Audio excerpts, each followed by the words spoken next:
Armstrong கொலை வழக்கு தொடர்பாக வழக்கறிஞர் பால் கனகராஜ் தற்போது விசாரணைக்கு ஆஜராகியிருக்கிறார்.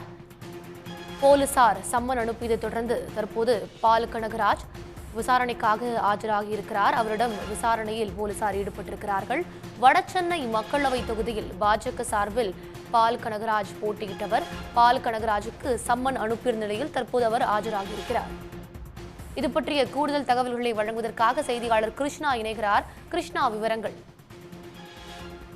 நிச்சயமாக ஆம்ஸ்ட்ராங் கொலை வழக்கில் தொடர்ந்து விசாரணை என்பது நடைபெற்று வருகிறது. இந்த விசாரணையில் கிடைக்கப்பெறும் தகவல்களை அடிப்படையாக வைத்து அடுத்தடுத்த கைது நடவடிக்கைகளும் மேற்கொண்டு வருகிறார்கள்.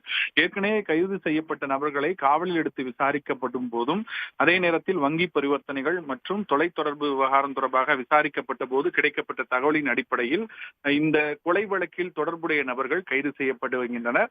ஏற்கனவே பிரபல ரவுடியான நாகேந்திரனின் மகன் வழக்கறிஞரான அஸ்வத்தாமன் கைது செய்யப்பட்டு அவரிடம் சிறையில் அடைக்கப்பட்டிருக்கிறார். மேலும் அவரது தந்தை நாகேந்திரனும் இந்த கொலையில் தொடர்பு இருக்கலாம் என்ற அடிப்படையில் விசாரணை மேற்கொண்ட போது அவருக்குண்டான தொடர்பும் உறுதி செய்யப்பட்டதை அடுத்து வழக்கில் அவர் சேர்க்கப்பட்டிருக்கிறார். தொடர்ந்து அவரை கைது செய்யும் நடவடிக்கை என்பது மேற்கொள்ளப்பட்டு வருகிறது.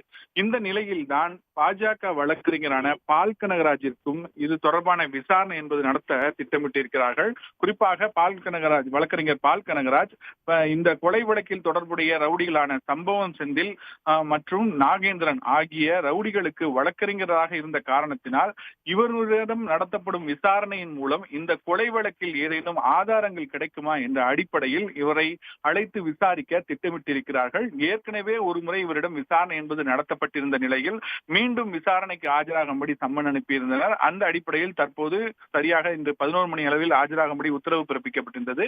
அந்த அடிப்படையில் இன்று வழக்கறிஞர் பால் கனகராஜ் விசாரணைக்காக ஆஜராகியிருக்கிறார்.